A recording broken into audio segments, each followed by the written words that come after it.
A single dad and a billionaire. Two strangers. One ordinary Tuesday morning in Miami that was about to become anything but ordinary. This is the story of a moment so powerful, so raw, so completely unexpected that it left grown men weeping on the side of the road. He had no idea who he was talking to, and what he did next would go viral and change his destiny forever.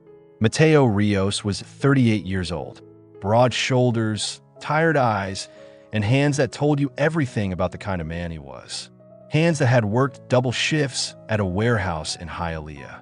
Hands that had braided his daughter's hair at 6 in the morning before school. Hands that had wiped tears, both hers and his own. He was a single dad raising his 9-year-old daughter, Lucia, completely alone. Her mother had left when Lucia was just 2 years old. No warning, no explanation, just a note on the kitchen counter and an empty closet. Mateo never looked back. He just looked forward toward Lucia. Every single decision he made was for her. Every dollar saved. Every sacrifice made. That morning, Mateo had just dropped Lucia off at school and was driving his beat-up old pickup truck toward another long shift. The sky was that perfect Miami blue, the kind that almost makes you forget how hard life can be. Almost. He was listening to an old ranchera song his father used to play when something on the side of the road caught his eye. And in that moment, without knowing it, Mateo Rios was about to walk into a story that would change not just his life, but the lives of everyone watching. Stay with us. This is only the beginning. The car was barely on the shoulder. A rusted old sedan, faded blue, with one tire completely flat and steam rising from under the hood like something had given up on the inside. And standing next to it was a man, old, thin, wearing clothes that had seen better decades. His gray hair was wild. His jacket was torn at the elbow. He had a plastic bag in one hand and a look on his face that Mateo recognized immediately. The look of someone who has nothing left to ask for.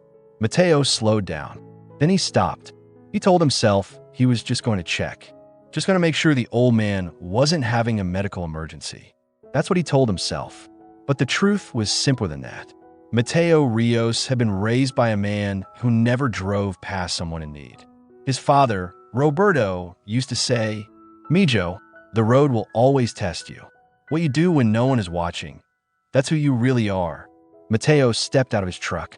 The morning heat was already building. He walked over slowly, not wanting to startle the older man.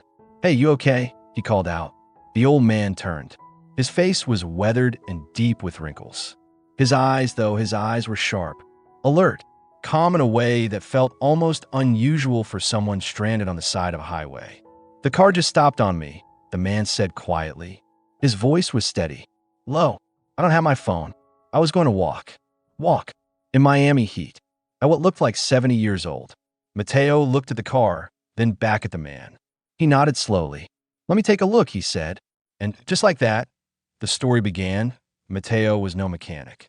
But growing up without money teaches you things that no school ever will. He had learned to change tires, check oil, patch radiator hoses with duct tape and prayers. He crouched down next to the flat tire and immediately saw the problem. Not just a flat. The sidewall was completely blown out. This tire was not going to be patched. He stood up and checked the trunk. No spare. He looked under the hood. The radiator cap had a slow leak and the coolant was almost bone dry. This car wasn't going anywhere today. He turned to the old man, who was now sitting on the guardrail, the plastic bag resting on his knee. "What's your name?" Mateo asked. The old man looked at him for a moment. A quiet pause, like he was deciding something. "Victor," he said simply. "Victor Salinas." Mateo nodded. "Ay, Mateo. Where were you heading, Victor?" The old man looked down the road. "I had a meeting downtown," he said. "Important one." He said it plainly. No urgency. Just a fact. Mateo checked the time on his phone. He was already going to be a little late for work. His supervisor, a man named Dale who had the personality of wet cardboard, had already warned him once this month about punctuality. Another late arrival could mean a write-up, or worse. Mateo looked at Victor, then at the car, then back at Victor's quiet, steady eyes. He thought about his father's words. He thought about Lucia. He thought about the kind of man he wanted to be, the kind of man he wanted Lucia to see when she looked at him. He pulled out his phone. "I'm going to call a tow for you," he said, "and then I'm going to give you a ride downtown." Victor looked at him for a long moment. Not suspicious exactly. More like surprised. Like a man who had been waiting a long time to see something and suddenly wasn't sure it was real. "You don't have to do that," Victor said. "It's out of your way." Mateo shrugged. "You said you have an important meeting. I'm not going to leave you out here in the heat." He was already on the phone with a local towing company. He gave them the location, paid the $60 dispatch fee on his credit card without blinking, and hung up. $60. That was almost a quarter of what he had left until his next paycheck on Friday. But he didn't hesitate. Not for a second. Victor watched him do it. Watch him type in the card number. Watch him confirm the payment. And something shifted in the old man's expression. Something almost imperceptible, like a small door opening somewhere deep inside. "Thank you," Victor said softly. His voice was different now. Quieter. More careful. Like the words meant more than they usually did when people said them. "Don't mention it," Mateo said, already heading back toward his truck. "Come on, I'll get the AC going. It's already cooking out here." Victor picked up his plastic bag carefully. Mateo noticed the bag held only a folded newspaper and what looked like a small thermos. Nothing else. No wallet visible. No keys except the car key. Just a man. A newspaper. A thermos. And a quiet dignity that Mateo couldn't quite explain but could absolutely feel. They climbed into the truck. Mateo turned on the AC, merged back onto the road, and pulled up the address Victor gave him on his phone. Downtown Miami. A glass building on Brickell Avenue. Mateo didn't think twice about it. He just drove. The ride downtown took about 25 minutes. Traffic on the Dolphin Expressway was already thickening the way it always did by 8 in the morning. Mateo drove.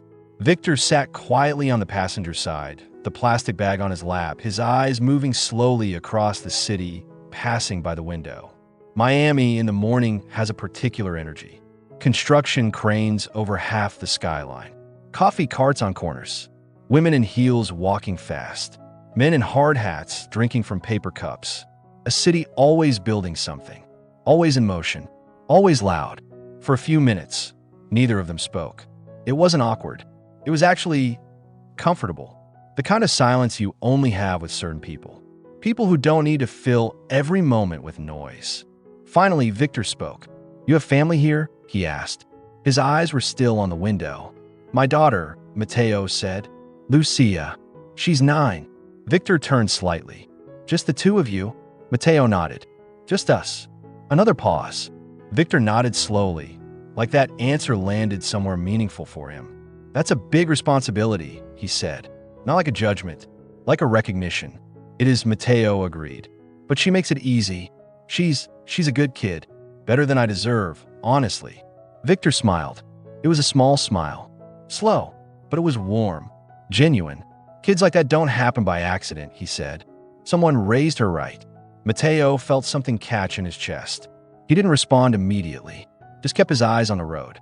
Because sometimes a compliment hits you somewhere so deep that speaking ruins it. So he just nodded and kept driving toward downtown. They talked a little more as the city thickened around them. Victor asked careful questions, not nosy ones, just interested ones. He asked about Lucia's school, about what she liked. Mateo told him she loved drawing, that she filled entire notebooks with her sketches. Dragons mostly, and sometimes horses, and occasionally very detailed portraits of their cat, a fat orange tabby named Chuo. Victor laughed at that. A real laugh. Low and genuine, the kind that comes up from somewhere honest. He asked about Mateo's work. Mateo told him about the warehouse. 6 years on the loading dock. Long shifts. Physical work. Not glamorous, but steady. Benefits. A pension he was slowly building. "You like it?" Victor asked. Mateo considered the question honestly. "I like that it pays the bills," he said. "I like that it lets me be there when Lucia gets home from school. I like that no one can take it from me unless I give them a reason." Victor nodded thoughtfully. "Security matters," he said. "More than most people admit." "Yeah," Mateo agreed. "When you've been without it, you stop taking it for granted." There was weight in those words, and Victor seemed to hear it. He didn't push further. Just let the words settle into the air between them the way honest things do. They were getting close to Brickell now. The buildings were getting taller. The traffic slower. Mateo glanced over at Victor again. The old man's jacket. The worn shoes. The plastic bag. Everything about him screamed ordinary. Nobody to look twice at on a bus.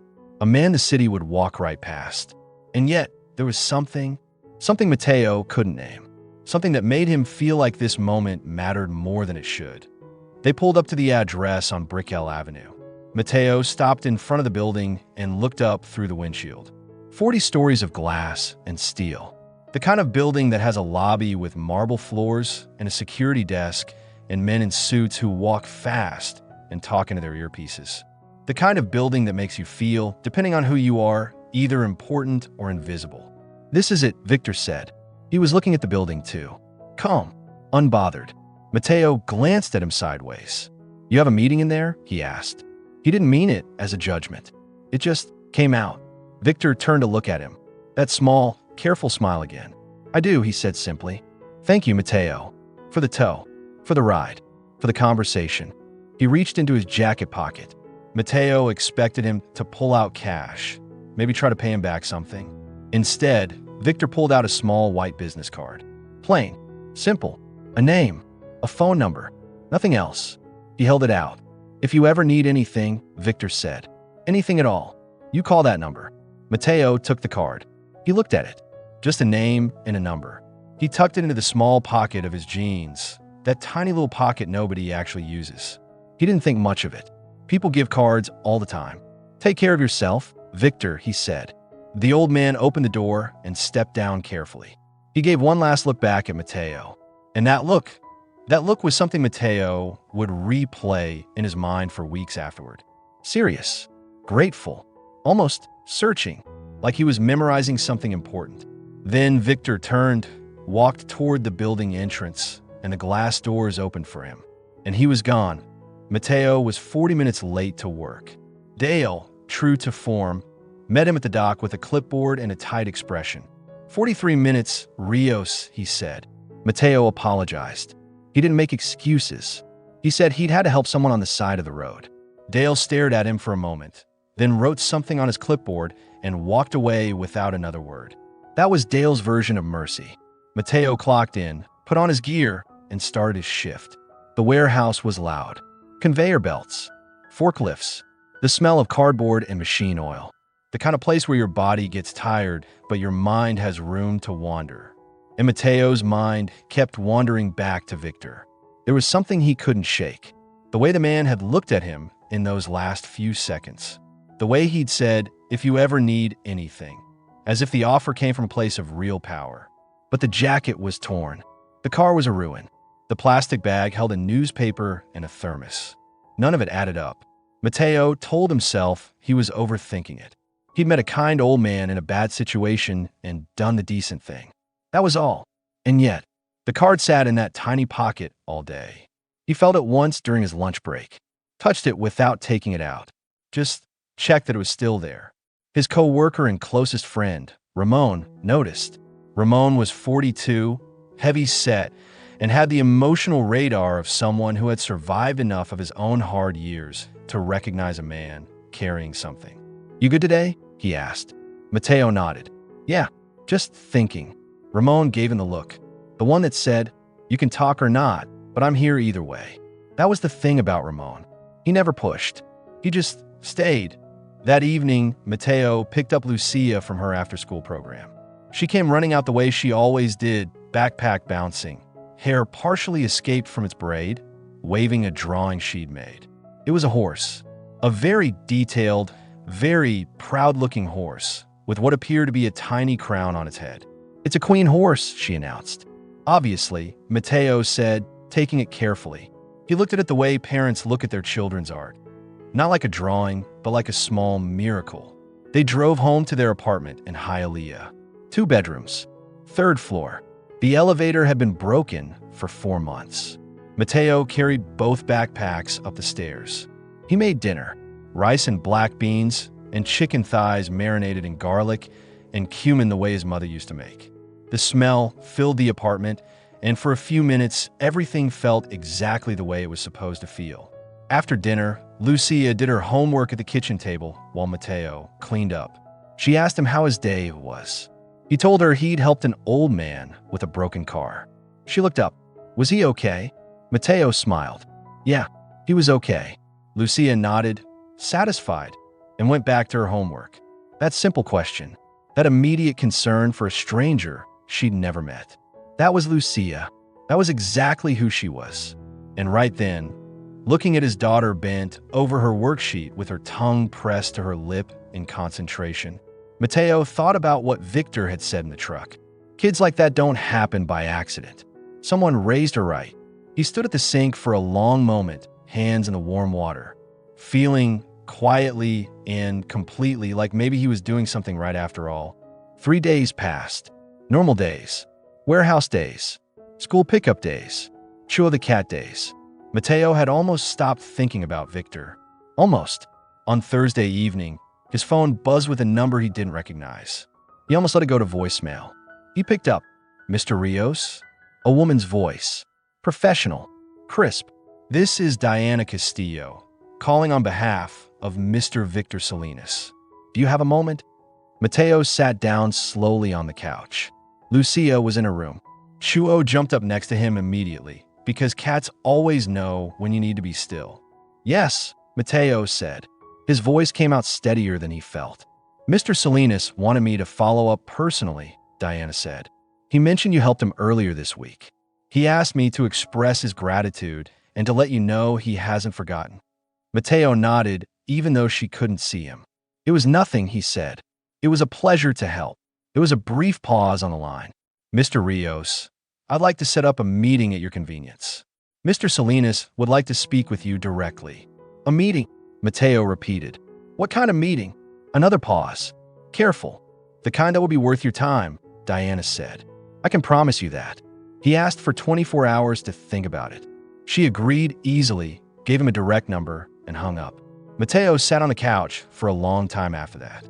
Chuo purred.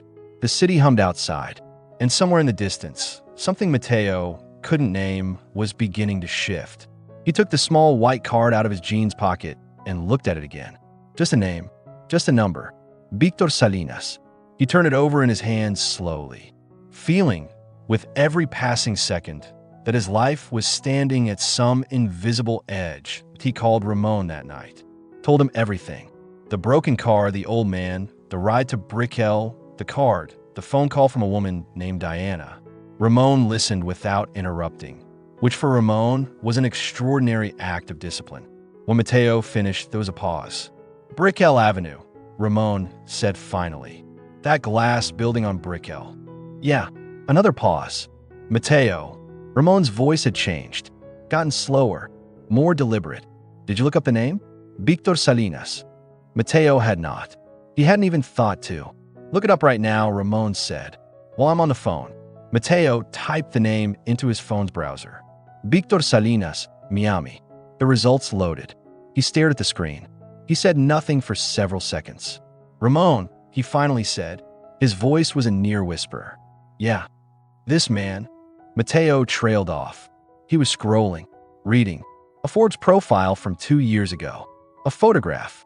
Board memberships. Foundations. A net worth listed in a figure that contained more zeros than Matteo's brain wanted to process. It was him. The same face. Older maybe, but the same sharp, calm eyes. The same deliberate expression. This man has more money than I can count, Matteo said. Ramon exhaled long and slow. The old man with the plastic bag, he said quietly. Neither of them spoke for a moment. Then Ramon said what they were both thinking. He was testing people, Hermano. He does this. I've seen stories like this. He dresses down and he sees who stops. Who actually helps? Matteo looked at the ceiling of his apartment, at the small water stain in the corner that the landlord had promised to fix for 2 years. I didn't help him because of who he was, he said quietly. I know, Ramon said. That's the whole point. Matteo called Diana back the next morning. He said yes to the meeting. She scheduled it for the following Monday at 10 in the morning. Same building on Brickell. Same 40-story tower of glass and steel. He didn't tell Lucia. He didn't want to build up something that might turn out to be nothing. He didn't want to see hope on her face and then have to explain why it didn't come through. That was the cruelest thing about hope when you didn't have much margin for error. It wasn't the hoping that hurt. It was the explaining afterward. So he kept it to himself. He borrowed Ramon's better jacket, a dark navy blue blazer that fit him almost right across the shoulders.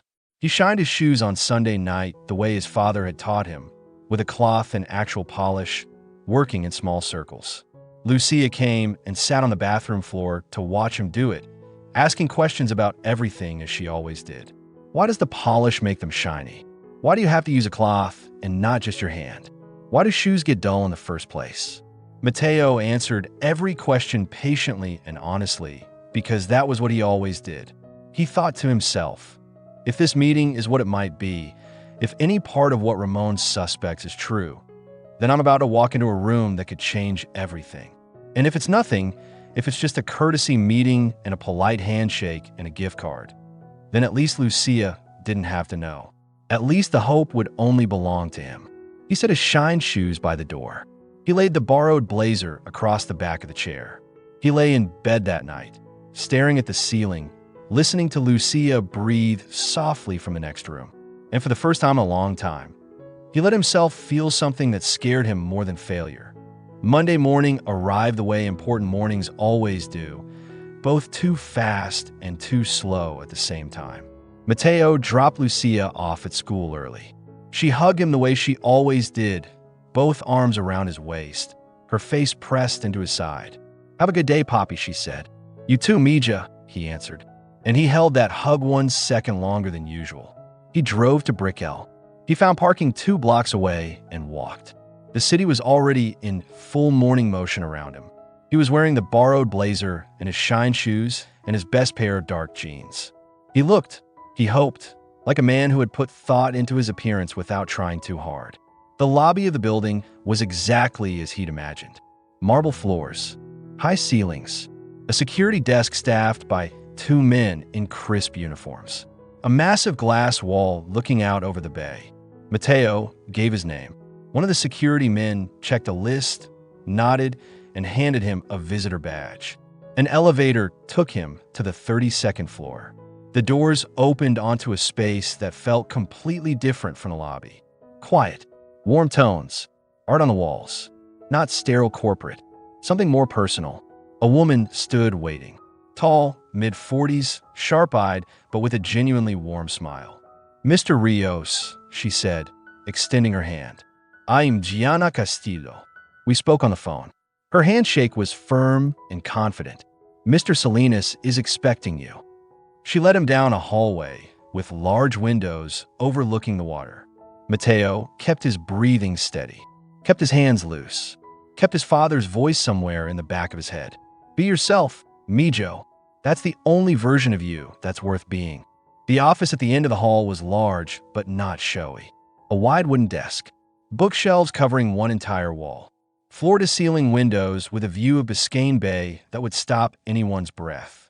And seated behind the desk, in a simple dark sweater, was Victor Salinas. He looked completely different. Clean-shaven now, hair combed, posture easy and confident, but the eyes were exactly the same. Sharp, calm, seeing everything. He stood when Matteo walked in, extended his hand. "Matteo," he said, like they were old friends. "Victor," Matteo said back, shaking his hand firmly. They looked at each other for a moment, acknowledging something. The gap between the man on the guardrail and the man behind this desk. The fact that neither of them had been pretending exactly. Both had just been exactly who they were in a given moment. Victor gestured to a chair across from the desk. "Sit, please. Can Diana bring you anything?" "Coffee. Coffee would be great," Matteo said. Diana slipped out quietly. They sat across from each other. Victor leaned back slightly, his hands resting together on the desk. He studied Matteo for a moment with that same unhurried attention he'd shown in the truck. Then he said, "I owe you an explanation." "You don't owe me anything," Matteo said. Victor shook his head. "Ido, because what I was doing that morning, it wasn't accidental. The broken car, the clothes. I do it sometimes. I need to remember who people really are. Not who they are, when they know who I am. He paused. Most people drive past. Mateo nodded slowly. Diana returned with coffee. 2 cups. She set them down and left again without a word. Mateo picked up his cup. Victor watched him, and then Victor Salinas began to speak. Victor spoke for a long time. Not about money, not about business. He spoke about his life. He had grown up poor, genuinely poor. A family of 6 in a 2-room house in Laredo, Texas. Father worked construction. Mother cleaned offices at night. They had never been hungry, exactly, but the margin had always been razor thin. The kind of thin where one broken transmission, one medical bill, one missed shift meant a real crisis. I know what that life feels like, Victor said quietly. I lived inside it until I was 26 years old. He had built his company from nothing. A logistics firm that started with 2 leased trucks and an idea. 30 years later, it was one of the largest privately held freight companies in the southern United States. Hundreds of millions of dollars. Offices in 6 cities. Thousands of employees. And somewhere along the way, Victor said, his voice dropping a little, I started to lose track of something. I started to forget what people were actually like. You get to a certain level, and everyone around you is performing. Everyone wants something. Everyone is very careful with you. He looked at his coffee cup. So every few months I go out. I dress down. I find a situation. And I watch. Not to be cruel. Not to catch anyone. Just to remember what's real. He looked up at Mateo. In 22 years of doing this, you are the 3rd person who has stopped. The 3rd, out of more than I can count. The room was very quiet. Mateo held his coffee cup with both hands. What happened to the other 2? He asked. Victor smiled. That slow, warm smile. They're both running divisions of my company, he said simply. Mateo sat with that for a moment. He wasn't sure what he'd expected from this meeting. But it wasn't this. This directness. This honesty. This man across from him speaking about loneliness and disconnection in a way that made all the wealth and the glass building and the marble lobby seem almost beside the point. Can I ask you something? Mateo said. Victor nodded. What were you looking for when you went out that morning? What did you actually want to see? Victor thought about the question seriously. The way he thought about everything, it seemed, slowly, with real attention. Decency, he said finally, not heroism. I wasn't looking for someone to save me. I was looking for someone who would just stop. Someone who would treat a stranger in a bad situation with basic human dignity, without needing a reason, without looking for a reward. He paused. You didn't just stop. You called the tow. You paid for it. Mateo started to say it was nothing, and Victor held up a hand. Don't say it was nothing. That $60 was not nothing for you. I could see that. And you didn't hesitate. You didn't weigh it. You just did it. Mateo looked at the bay through the window. All that blue water. All that light. My father would have done the same thing, he said. He taught me that how you treat people when it costs you something is the only version of kindness that actually counts. Victor was quiet for a long moment. His jaw moved slightly, like he was processing something, pressing on something tender. Your father sounds like an extraordinary man, he said. He was, Mateo said, and the past tense sat in the air between them the way past tenses always do when they carry love. Victor asked about Mateo's father. Mateo told him. Roberto Rios had come to Miami from Guadalajara when he was 19 years old, had worked in construction, then HVAC repair, had raised Mateo and his younger sister Elena on a laborer's wage and a set of values that never bent regardless of how hard things got. He had died 4 years ago. Heart attack. 59 years old. 1 month after retiring. 1 month. That detail still landed on Mateo's chest like something heavy every single time he let himself think about it. Victor listened without interrupting. His expression was still, but his eyes were doing something absorbing, carrying the weight of the story respectfully. I lost my father young too, Victor said quietly when Mateo finished. It marks you. You spend the rest of your life measuring yourself against someone who isn't there to grade you. And somehow that makes you try harder and feel less sure all at the same time. Mateo nodded. Yeah, he said. That's exactly it. They were quiet for a moment. 2 men from different universes finding, in a 3rd-floor office overlooking the bay, that grief is one of the very few currencies that makes everyone equal. Victor set down his coffee cup. His expression shifted, became more focused, more present. "I want to talk to you about something," he said. "Something specific. Something I've been thinking about since the moment you drove away last Tuesday." He folded his hands on the desk. Matteo felt his whole body still, the way it does when you sense that the next words are going to matter, that they're going to change the shape of things. He breathed slowly and waited. Victor leaned forward slightly. "I want to offer you something," he said.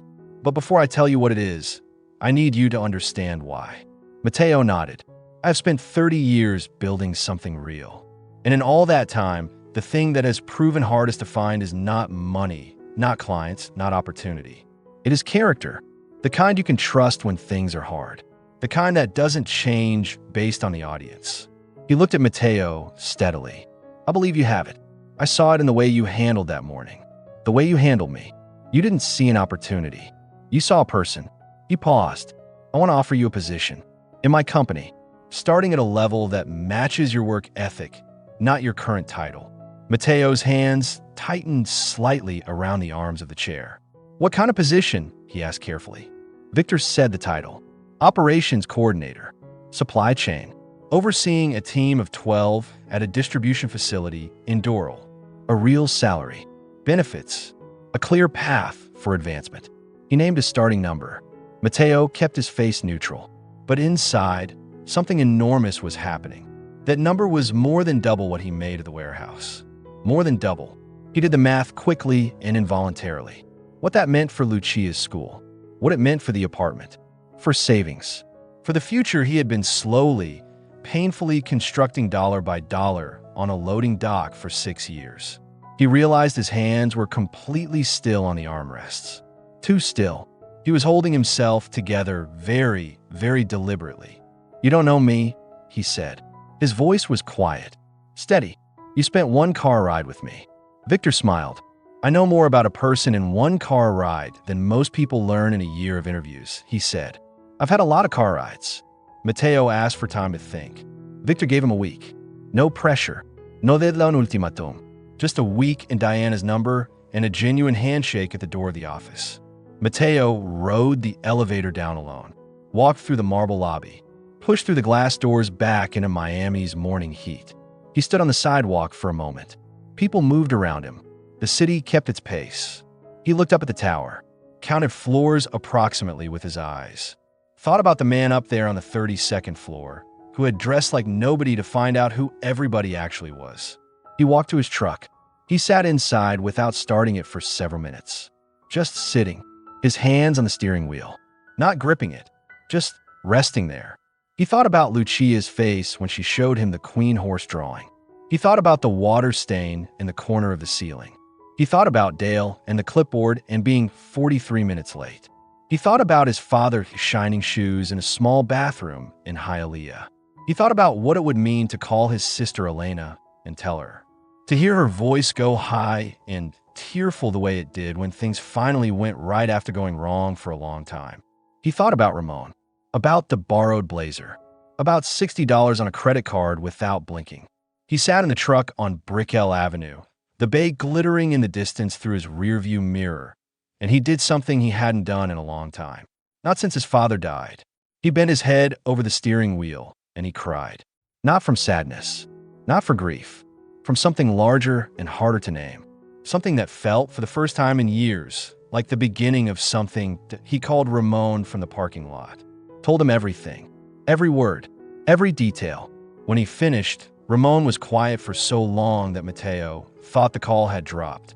"Ramon." "I'm here," Ramon said. His voice was thick. I need a second." Another pause. Then, "Matteo, you stopped for that, man, because it was the right thing to do. That's it. You didn't calculate it. You didn't plan it. You just did what your father taught you and what you've been doing your whole life." His voice broke slightly on the last word. "Take the job, Hamano." Matteo laughed. It came out shaky and genuine. "I haven't decided yet." "Yes, you have," Ramon said. "You decided it 30 seconds after he offered it. You're just processing." Matteo laughed again, longer this time, and Ramon laughed too. Two men in their 30s and 40s laughing on the phone in a parking lot. Because sometimes life hands you something so unexpectedly good that the only honest response is laughter. That evening, Mateo took Lucia to their favorite Cuban restaurant on 8th Street. Croquetas, ropa vieja, guarapo in tall plastic cups. He didn't tell her anything specific. He just wanted to celebrate something she didn't know about yet. She ate with great enthusiasm and talked about school and about Chuo and about a girl in her class named Isabel who was, apparently, going through a difficult phase. Mateo listened and watched her and thought, I'm going to give you something better. Not different. Better. Exactly what you already have, but with more room to breathe. He accepted the offer on Wednesday, called Diana, who put him through to Victor directly. Victor answered on the second ring. Mateo said yes. Victor said good. Just that. Good. Simple and certain. The way Victor seemed to handle most things. Diana took over from there. Paperwork. Start date. HR orientation. Background check. All of it moving with the efficient warmth of an organization that had done this before. Mateo gave notice at the warehouse on Thursday. He asked to speak to Dale privately. He thanked him for 6 years of steady work.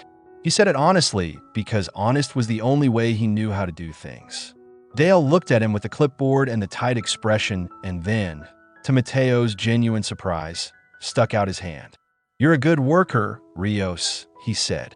Place won't be the same. It was, from Dale, approximately the equivalent of a standing ovation. Ramon threw a small going-away party in the break room on Mateo's last day. Chips and store-bought cake and a card that half the doc signed. Some of the signatures were illegible. Some included drawings. One appeared to be a forklift. Mateo stood in the break room looking at these men he'd worked alongside for years. Men who showed up every morning and loaded and unloaded and drove and lifted and went home and did it again. Good men. Decent men. Men who deserved every bit as much as he was being handed. He didn't feel superior in that room. He felt lucky. Genuinely, uncomfortably lucky. And he promised himself, standing there with store-bought cake and a forklift drawing, that he would never mistake luck for deserving, that he would carry the loading dock with him wherever he went. His first week at the new job was overwhelming in a specific, unfamiliar way. Not hard, but big. Everything was bigger than what he was used to. The scale of the operation, the systems, the expectations. The team of 12 he was now responsible for, 8 men and 4 women, ranging in age from 22 to 57, watching him with the careful, evaluating eyes that every new supervisor gets from a team that doesn't know them yet. Mateo handled it the way his father had taught him to handle anything new. Show up early. Listen more than you talk.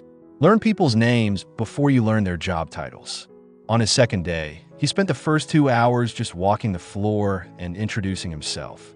Not announcing himself, just introducing himself. Asking questions, learning what people's frustrations were, where the bottlenecks lived, what everyone had been waiting for someone to fix. By the end of the week, 2 people on the team had stopped by his office just to say they thought he was going to work out. That was not a small thing. Victor checked in on Friday. Brief. A walkthrough of the facility. He didn't hover or perform. He moved through the space the way a man who had built something from scratch moves through it, with real, quiet ownership. He stopped by Mateo's office. How's the week? He asked. Good, Mateo said.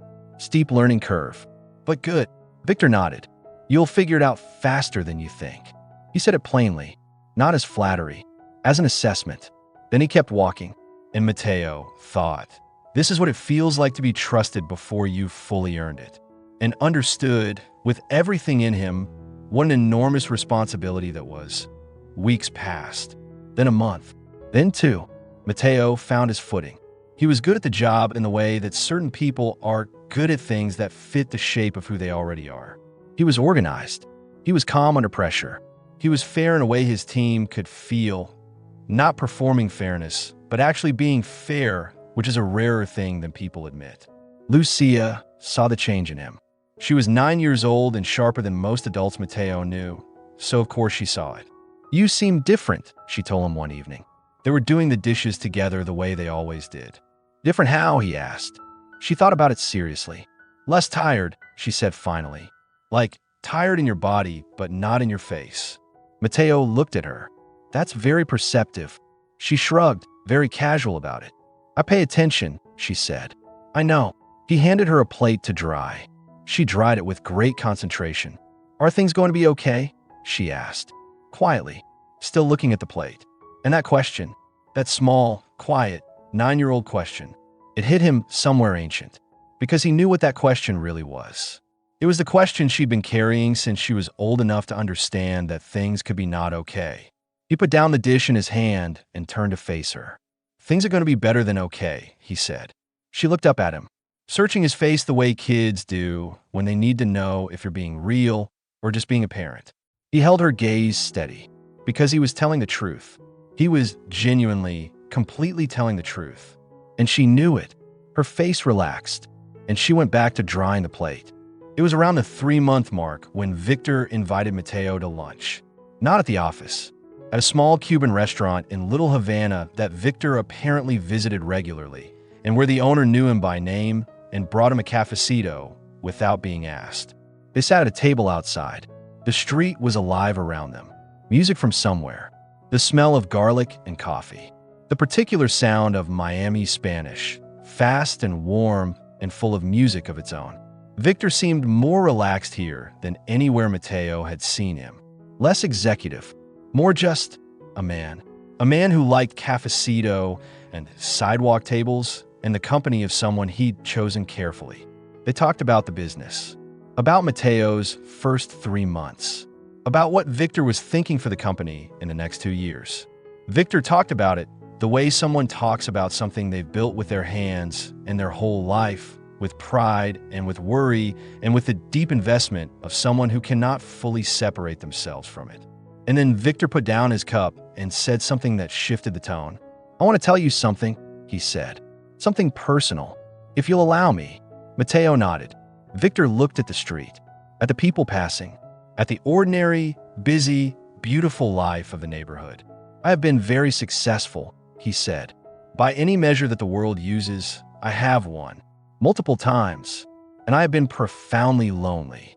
For a very long time, he said cleanly, without self-pity, just as a fact. My wife passed 11 years ago.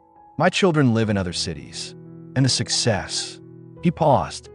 It insulates you in ways you don't expect. Ways that don't feel like protection. Victor continued. He spoke about Elena, his late wife. How she had been the person who kept him honest. Who told him when he was wrong. Who saw through the executive version of him to the man underneath and loved both with equal, clear-eyed steadiness. He spoke about missing her in ways that had nothing to do with grand gestures and everything to do with small ones. Her handwriting on a notepad, the particular way she laughed at bad jokes, the fact that she always knew what he needed before he did. Mateo listened without interrupting. He thought about Lucia's mother, about the note on the kitchen counter and the empty closet, about the different shapes grief takes depending on what you lost. Victor's grief was the grief of having and losing. Mateo's was something different, the grief of a promise broken before it was made. But grief knows grief, regardless of its origin. They recognized it in each other. What you have, Victor said finally, looking at Mateo, with your daughter. That is not a small thing. Don't ever let the world tell you that a man raising a child alone is a story about limitation. It is a story about love choosing to stay when it would have been easier to leave. Mateo was very still. She saved me, he said quietly. Lucia. When everything else fell apart, she was the reason to keep going. The only reason I needed. Victor's eyes were bright. Not with tears. Not yet. But with something close to it. Something pressing behind the surface. He nodded slowly. The best people I know, he said, his voice careful and deliberate, were made by someone exactly like you. The lunch lasted 2 hours. They walked back toward the parking lot slowly, the way men do when a conversation has been good and neither wants it to end too abruptly. Victor stopped on the sidewalk. He turned to Mateo. I want to do something, he said, and I need you to let me do it without argument. Mateo raised an eyebrow. That depends on what it is. Victor smiled. Lucia's education. I want to set up a fund. College. Full tuition. Wherever she chooses to go. plus a supplemental account for her development before then, art programs, whatever she needs. Mateo opened his mouth. Victor held up a hand. I know what you're going to say. Victor, hear me out. Victor's voice was gentle but firm. I have more money than I, or my children, or their children could reasonably use. I have foundations. I have initiatives. But this is not a charity project, Mateo. This is a choice. I am choosing to do this because of who you are and because of who she clearly is. This is not pity. This is investment. He looked at Mateo directly. You paid $60 for a stranger on the side of the road without hesitating. Let me do something for the most important person in your life without you making me argue for it. Mateo stood on the sidewalk in Little Havana with the music and the traffic and the smell of garlic and coffee all around him. He thought about Lucia drying that plate, about the question she'd asked. Are things going to be okay? He thought about the drawings, the queen horse with the crown. He thought about Roberto Rios' shining shoes in a small bathroom. He thought about every sacrifice he'd ever made without anyone asking him to. He looked at Victor, and he said, very quietly, thank you. That evening, Mateo sat Lucia down at the kitchen table. Chuo was present, as always, positioned in the center of the table like an oversized decorative piece who considered himself essential to all family meetings. Mateo told Lucia about Victor. He started from the beginning. The broken car on the side of the road, the tow, the ride to the glass building, the business card, the phone call, the meeting, the job. He told it simply and without dramatizing it because he didn't need to dramatize it. The story was dramatic enough on its own. Lucia listened with the intensity she gave to everything important. Eyes wide, completely still. Even Chuo seemed to sense something and stayed quiet. When Mateo got to the part about the college fund, Lucia's expression changed. Her eyes went glassy. She blinked. Her lip moved slightly, and then she pulled it between her teeth in that way she did when she was trying not to show too much. He's paying for my college, she said. Her voice was very small. Because you helped his car? Mateo shook his head. Because I treated him like a person, he said. That's all I did. I treated him like he mattered. The way anybody matters. The way you would have. Lucia looked at the table. A tear slid down her cheek. She wiped it quickly with the back of her hand the way she did when she was trying to be brave about something. Papi, she said. Mateo waited. She looked up at him. Her expression was 9 years old and also somehow very old. You always say that Abuelo Roberto is watching us. Do you think? She paused. Do you think he saw this? Mateo's chest filled with something he had no name for. I think, he said carefully, that maybe he helped arrange it. Welcome back to Addictive Stories. If you're still with us right now, you already know this story is real in the way that only true things ever are. Not true because every detail is verified. True because you recognize it. Because you have known a Mateo. Because you have been the person who drove past and hated yourself for it. Because you have been so tired and so strapped, and so one wrong turn from the edge that $60 felt like blood. This story is yours. Mateo called his sister Elena that night after Lucia went to sleep. He sat on the tiny balcony of his apartment in Hialeah, the city spread out and glittering in front of him, and he told Elena everything. She cried, the way he'd known she would. That high, tearful voice that came out when things finally went right after going wrong for too long. Papa would be so happy, she kept saying. He would be so happy. Mateo looked out at the city, at the lights, at Miami going about its enormous, indifferent, beautiful life all around him. And he thought about his father, about a man who had come here with nothing and built something from pure work and pure dignity. About a man who shined his shoes and said, be yourself, Mijo, and never drove past anyone in need. About a man who had 1 month of retirement before his heart gave out. He thought, I'm going to live long enough to have a long retirement. I'm going to dance at Lucia's graduation. I'm going to sit on a porch somewhere and be old and slow and useless and utterly content. I'm going to take everything you gave me, Papi, and make it count. He sat on the balcony until late. The city breathed around him. And for the first time in years, he breathed back 0.6 months after that morning on the side of the highway, Victor Salinas did something none of his staff had seen him do in years. He threw a small dinner. His home in Coral Gables. Not a gala, not a fundraiser, just dinner. Maybe 20 people, close associates, longtime colleagues. Diana, who had worked for him for 14 years. His son Marcus, who had flown in from New York. And Mateo, who came with Lucia because Victor had specifically asked him to bring her. "I want to meet this young woman," Victor had said simply. "I've heard a great deal about her." Lucia wore her best dress, which was a deep blue with small white flowers, and she had very firm opinions about her hair that Mateo was not qualified to negotiate. She won. Her hair looked perfect. Victor met them at the door himself. He crouched down slightly when he saw Lucia, so they were closer to eye level. "You must be Lucia," he said warmly. "Your father has told me many good things about you." Lucia looked at him with her full, measuring attention. "He told me about you too," she said. "He said you were the person who taught him that kindness shows up when it costs something." Victor looked up at Mateo over her head. Something moved across his face. Something large and complicated and deeply human. He looked back at Lucia. "Your father is a very good man," he said.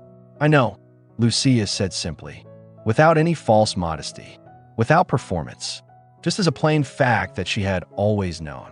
Victor stood. His eyes were bright again, brighter this time. "Come inside," he said. His voice was slightly thicker than usual. "Dinner's ready." At some point during dinner, Victor stood and asked for everyone's attention. The table quieted. Marcus watched his father with an expression of careful attention. Diana had a small, knowing smile. The other guests turned. Victor spoke briefly. He thanked everyone for being there. He spoke about the company and the year. And then he turned to Mateo. He told the story, the whole story, from the highway to the truck to the card to the meeting. He told it simply and cleanly the way it had actually happened. The table was very quiet as he talked. When he got to the part about the $60, about Mateo pulling out his phone and paying without pausing, several people around the table shifted. An older woman pressed her hand to her mouth. Marcus was looking at his father with an expression Mateo had never seen before, like he was seeing him freshly, like a son recognizing his father for the first time, not as his father, but as a man. "I have been testing people for 22 years, Victor said. "I have driven past hundreds of situations just like this and watched what people do. Most drive past. A few slow down and look. Fewer still stop. And in all those years, only 3 people have treated me as if I mattered simply because I was a human being who needed help." He looked at Mateo directly. Mateo Rios is one of those 3 people. And he is sitting at this table tonight because decency is the rarest and most valuable thing I have ever found in this world. The table was completely silent. Lucia, sitting next to Mateo, reached under the table and found his hand. She held it tightly. Mateo held on. And Victor Salinas, billionaire, builder, widower, 68 years old, sat back down at the head of his table and wept. And this is where we leave you, at a table in Coral Gables, with a billionaire weeping and a 9-year-old girl holding her father's hand, and a room full of people sitting in the particular silence that only truth produces. The kind of silence that doesn't ask you to speak because it knows you can't. Not right now. Not yet.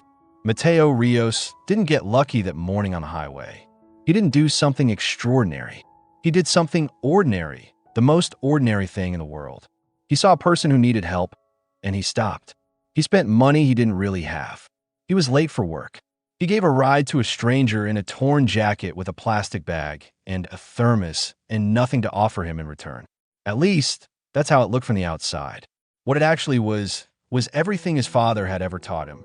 Made visible, made real, walking out of him the way water walks out of a broken dam. You cannot contain it forever. Goodness, when it's real, always eventually shows. And Lucia will go to college one day. She will study whatever she wants. She will keep drawing dragons and horses and fat orange cats named Chuo. And she will grow up knowing exactly the kind of man her father is. Not because someone told her, because she saw it. She was there for all of it. This has been Addictive Stories, a story about a single dad and a billionaire and a broken down car on a Tuesday morning in Miami. A story about what happens when you treat the world the way your best self knows it should be treated, even when it's hard, especially when it costs you something. Thank you for watching. Share this with someone who needs to remember that decency still exists. It does. It always has. It always will.